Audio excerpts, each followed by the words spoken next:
No matter how awful a narcissist has been to you, no matter what terrible things they've done, they always have to paint you as the bad guy. They always have to come off as the innocent victim and make it look like you're the one that's caused all the problems. In this video, I'm going to go over how they do this, why they do this, and what you can do to protect yourself and deal with the aftermath if it's a little too late. Welcome to Looking Behind the Mirror, where we explore narcissism and take our lives back as we make sense out of nonsense. As a quick disclaimer, everything I say is based on my opinions and my personal experiences. I am not a professional, and if you're really struggling, I encourage you to seek professional help. I am providing links below for you. So I'm going to go over a few ways that narcissists do this. It's pretty common. I'm sure if you're watching this video, you've possibly experienced some of these games that they play. One method they use is called projective identification, and I made a whole video on that if you want to look that up, explaining in detail what projective identification is. But it's basically a psychological subconscious defense mechanism that the narcissist uses to transfer traits into an abuse victim. For instance, if the narcissist feels angry, they're going to do things to provoke an abuse victim so that the abuse victim becomes angry. The narcissist is transferring that trait to the victim. It's called projective identification, and it can get quite complex. It's also usually done subconsciously. The narcissist or whoever is engaging in projective identification usually doesn't know that they're doing it. It's a subconscious defense mechanism. But this can be very powerful. This is when a narcissist is basically provoking you, egging you on, doing things that can make you act out of character, doing things that can make you express these negative traits that the narcissist is actually feeling. If a narcissist can actually make you act like a quote bad guy, that makes it that much easier for them to portray you as the bad guy. Another method they can use is telling half of a story, or maybe not even half. Maybe they spent all night tormenting you, torturing you, insulting you, criticizing you, nitpicking you, and just driving you crazy for hours. And maybe at the end of the night, you finally turned around and snapped at them and said something pretty mean. Well, when they tell half the story, they're just going to tell the part where you lost your patience. They're not going to talk about all the things that led up to it. And they're not lying. They're just not telling the whole story. So in this way, they can tell people the truth and make you look like the bad guy. They can also set you up. Narcissists can create situations that are basically traps for you to fall in. They can set things up in a way that they know that you're going to react a certain way, and it will make you look bad. Maybe they know, for instance, that you've had a really hard day. Maybe they've just gotten in an argument with you, or maybe they know that something's going on with you and you are just right at the end of your rope. And maybe they know just what buttons to push, and let's say that they call you and they put you on speakerphone and they have somebody there that they want, hey, listen to this. I'm just calling her to ask. They're playing it up like they're just calling to ask a simple question, but they know that the question they're asking is going to set you off, and they know that you've already had a bad day, but they also know that to the person that they're doing this performance for, it looks like they just called to ask an innocent question, put you on speakerphone, and you just go ballistic and lose your mind. You don't know that someone's listening in on the phone call. You don't know that that person has no idea of all the things that led up to that phone call. Another thing that they can do is magnify your faults and minimize your good traits. We can really make any point we want to in life if we concentrate on the things that support our position and we ignore and minimize the things that don't support our position. It's the same thing a narcissist can do when they're trying to paint you as the bad guy. Nobody's perfect. If they're following you around, taking notes, taking down every little thing you do wrong or every little thing that could possibly be seen as wrong, that's all they have to do is focus on those things. leave out all the good stuff, and you can end up looking like a pretty awful person. Okay, so why do they do this? Apart from just being mean and nasty and abusive, why do narcissists do this? Why do you always have to be the bad guy? Why does there have to be a bad guy all the time? Why can't two people just disagree? In the narcissist world, there always has to be a good guy and a bad guy. There always has to be a winner and a loser. Narcissists have black and white thinking. There's no middle ground. There's no in between. If you disagree with a narcissist, because of their black and white thinking, they can only conceive of one person being completely right and the other person being completely wrong. And the person that's completely right is an infallible, perfect human being, and the person that's completely wrong is a piece of trash. So, I mean, guess which one they want to be? And in addition to this black and white thinking, we could take it a step further and say it's not black and white, it's black or white. If a narcissist can see that somebody is bad, that means that the narcissist is good. And this is why they have such a hard time recognizing good traits in other people, because if somebody else is good, that means that they're bad. If somebody else is a winner, that means they're a loser. They can't tolerate that. So this is why they have to paint you as the bad guy, because they want to be the good guy. You have to be the bad guy. They want to be the winner.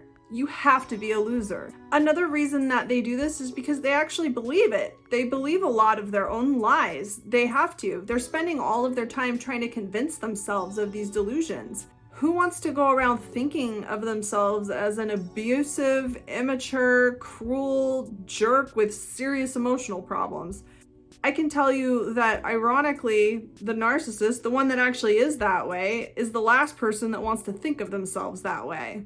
They go through so many mental gymnastics trying to convince themselves that they're not only innocent of what they're guilty of, but that they're perfect and flawless.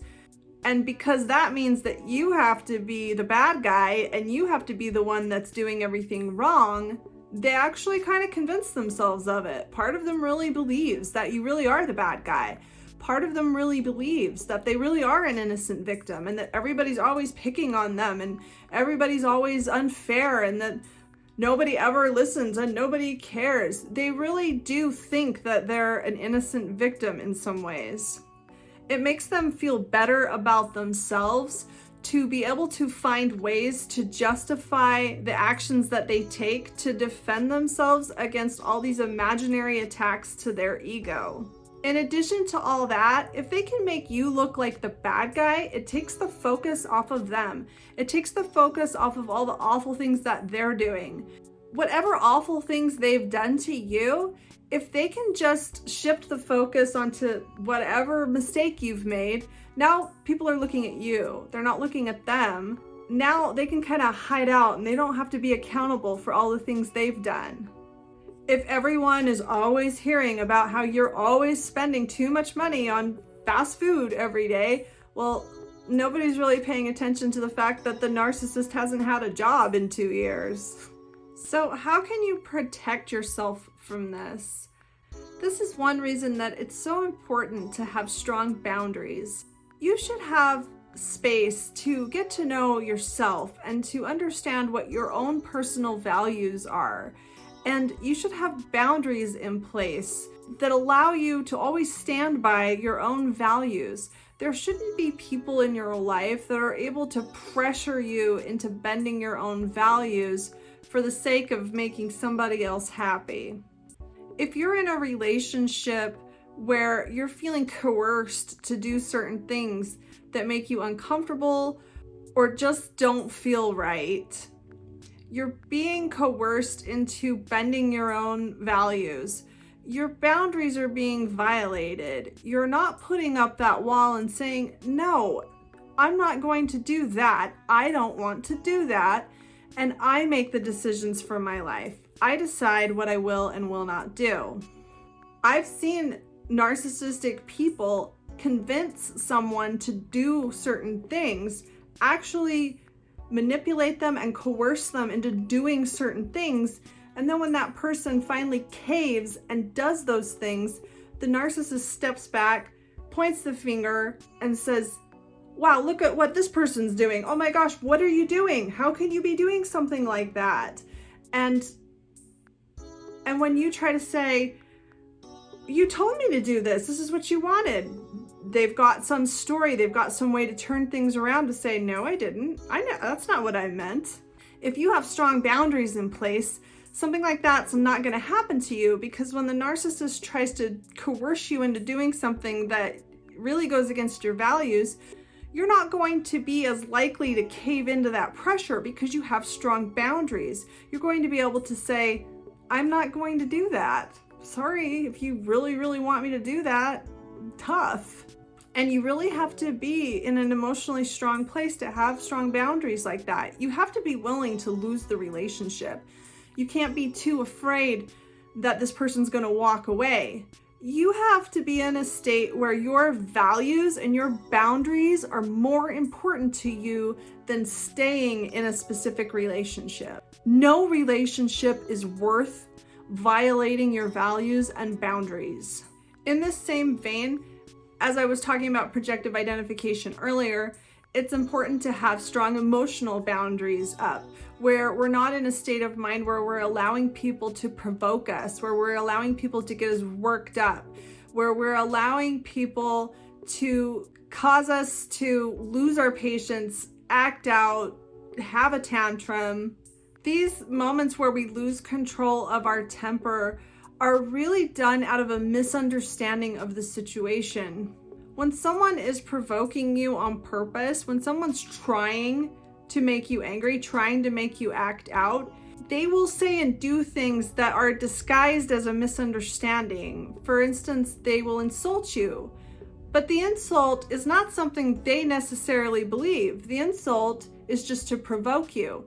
But you are provoked because you believe that they believe the insult that they've hurled at you. If you can see things for what they really are, you'll have an easier time controlling your emotions, because you'll realize they said that just to make me angry, not because they believe it. Therefore, I'm not going to get angry because that's what they want. I mean, you can get angry on the inside, and you can actually use that anger as leverage to keep yourself calm, because when somebody's trying to provoke you, when someone's trying to make you upset and you stay calm, that's really the best revenge against that person. If you're feeling anger, the best sucker punch is really to keep control of your emotions and not to act out, because that will frustrate the person that's provoking you more than anything. Now, if you're in a situation where you're being painted as the bad guy and there are lies being told about you, you might have had it occur to you that you want to record things. You want to videotape things, you want to record conversations, you want to save text messages, and all that's fine. And if you're in any kind of legal situation, definitely do that. But for social reasons, this is not a road I would go down. For instance, if you're in a relationship with a narcissist and his sister keeps defending him and keeps saying how great he is, and you try to tell her that he's being abusive towards you, it might not really make much sense to you, but presenting evidence to somebody like that really does more harm than good, and it's really a huge waste of your energy. When you try to tell someone that somebody else is hurting you and abusing you, and they dismiss what you're saying, they're dismissing it because they're emotionally invested in the opposite of what you're saying.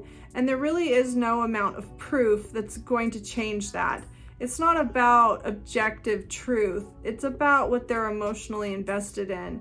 And people like that, in my opinion, are immature and emotionally weak, selfish people, in my opinion, because they would rather stay in their emotionally comfortable little bubble than support someone who is being hurt and abused. They'll turn their back on somebody that's being hurt because it makes them uncomfortable.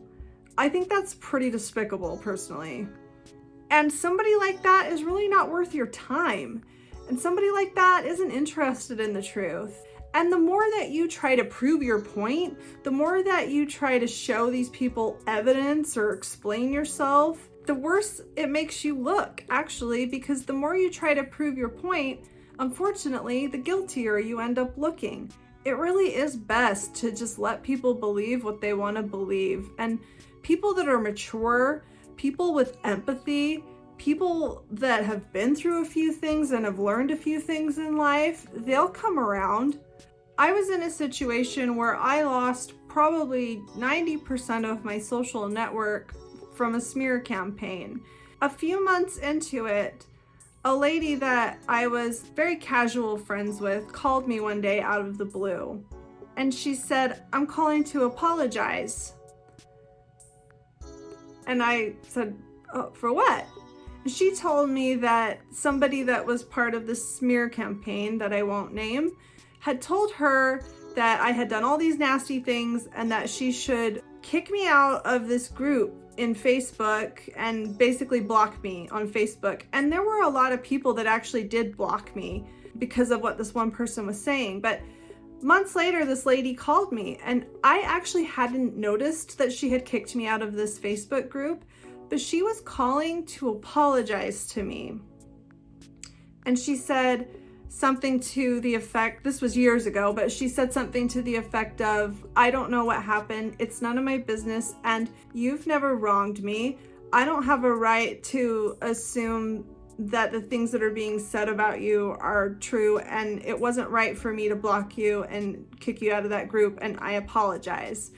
And that experience really, really stuck with me, because not only was she able to come around after thinking about it for a little bit, but she had the character to call me and apologize when I actually didn't even realize what had happened.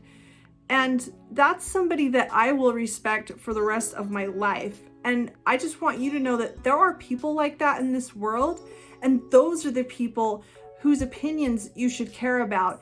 And those people will figure it out on their own. You don't need to jump through any hoops. You don't need to play any recordings for them. They will figure it out on their own. And this lady didn't ask me for my side of the story. I didn't need to explain anything to her. She simply called to apologize and to say, "It's none of my business. You've never hurt me. I don't have anything against you. And whatever happened, it's none of my business." Those are the people that matter. The people that are running your name through the mud, the people that are driving you crazy, that are talking about you, the people that believe what the narcissist is saying, those people don't matter. And it does hurt to lose those relationships, but those relationships really aren't worth anything, because somebody that's willing to turn their back on you based on what someone else has said, who cares? I know it hurts, but really you haven't lost anything but the illusion of a friendship. I hope this helps. If you like this video, give it a thumbs up and comment below any ideas you have for me for future videos, and subscribe to my channel. It lets YouTube know that you found this video helpful and that other people may find it helpful as well. Until next time, thanks. Bye.